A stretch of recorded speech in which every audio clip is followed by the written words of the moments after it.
ప్రశ్న 38వ Suraj Kund international craft Mela ఎక్కడ నిర్వహించడం జరిగింది? ఆప్షన్స్ కనుక మనం పరిశీలించి చూసినట్టయితే ఫస్ట్ ఆప్షన్ వచ్చేసి మధ్యప్రదేశ్, సెకండ్ ఆప్షన్ రాజస్థాన్, మూడో ఆప్షన్ ఢిల్లీ, నాలుగో ఆప్షన్ ఉత్తరప్రదేశ్.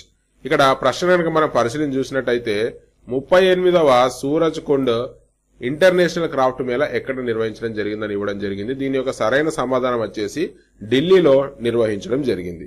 దీనికి సంబంధించిన వివరాలను కనుక మనం పరిశీలించి చూసినట్టయితే ఈ 38వ సూరజ్ కుండ్ ఇంటర్నేషనల్ క్రాఫ్ట్ మేళా అనేది ఫిబ్రవరి 7వ తేదీ నుంచి 23వ తేదీ వరకు ఢిల్లీలో నిర్వహించడం జరిగింది. అంతేకాకుండా ఇందులో మొత్తం 1300 మంది కళాకారులు పాల్గొనడం జరిగింది.